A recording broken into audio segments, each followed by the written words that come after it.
Hello learners, I am Coach Rasika. Welcome you all in the new video series of Web Technology. The previous video lecture was the introduction of Web Technology, and today we are going to discuss two important phases of Web Technology. But before we started, please like, share and subscribe the channel and do comment your doubts and suggestions. So let's get started. First point is, what is web hosting? Web hosting means या hosting means to manage or arrange something for. किसी भी party, event या meeting को अगर organise करना होता है तो वो जो ऑर्गेनाइज करने वाला पर्सन या कमिटी होती है उसे बोला जाता है होस्ट, जो कि सारा कंट्रोल खुद के पास रखता है. Similarly web hosting provides the space to the website on a web server. Web hosting या वेब होस्टिंग जो भी साइट्स होती है वो क्या करवाते हैं, स्पेस अवेलेबल करवाते हैं for the website on the web server. Web server या इंटरनेट पे अगर हमें वेबसाइट को अपलोड करना है तो उसके लिए जो लगने वाली स्पेस है वो कौन प्रोवाइड करवाएगा, वेब होस्टिंग और web hosting sites, so that the files और data of the website can be stored on the internet. जिसकी वजह से वेबसाइट और वेबसाइट से रिलेटेड जितना भी डेटा अवेलेबल है वो सारा इंटरनेट पे अपलोड हो जाए. So let's see the diagrammatical representation of web hosting. This is the process of web hosting.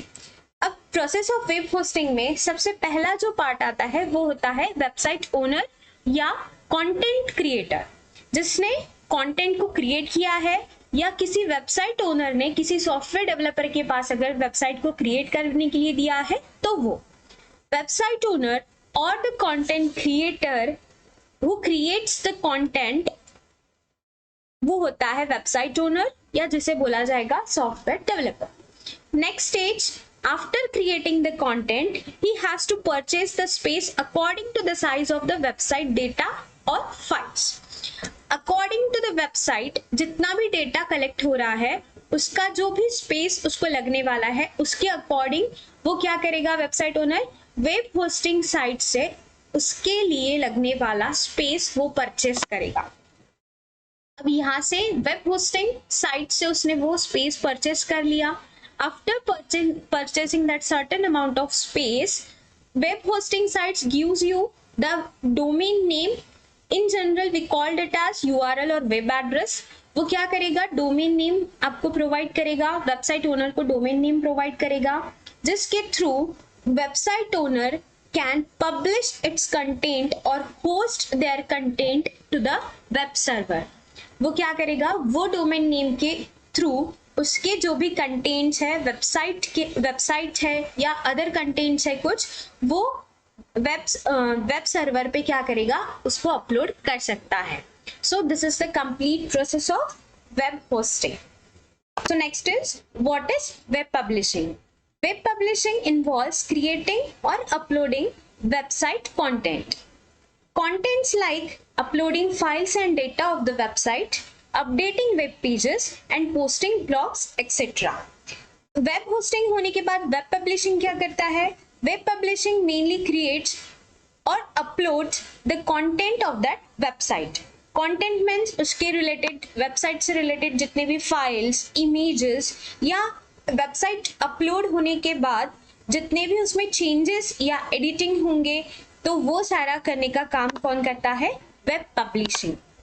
Okay, so look at the diagrammatical representation of web publishing. Web publishing में कुछ steps आते हैं. First step is content creation which creates the basic content. Basic content यहाँ पे create हो जाएगा. Next stage is editing. अगर content में कुछ एडिट करना है, जस्ट लाइक एज वीडियो अगर हम क्रिएट कर रहे हैं तो उतना ड्यूरेशन नहीं होना चाहिए, कुछ उसमें ट्रिमिंग करना होगा, बैकग्राउंड इमेजेस उसके चेंज करने होंगे, वो यहाँ पे होता है. नेक्स्ट, डिजाइनिंग में अगर कुछ चेंजेस है या डिजाइनिंग करवाना है क्लाइंट के अकॉर्डिंग, हमें यहाँ पे एडिटिंग और डिजाइनिंग करना पड़ता है वेबसाइट डेवलपर को.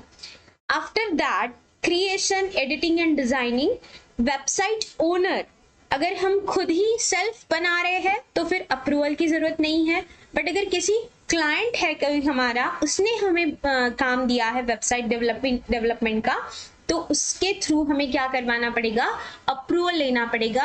हाँ ठीक है, content is good, now you can publish your content. यहाँ से अप्रूवल मिल गया। अप्रूवल मिल जाने के बाद लास्ट स्टेज इज पब्लिशिंग।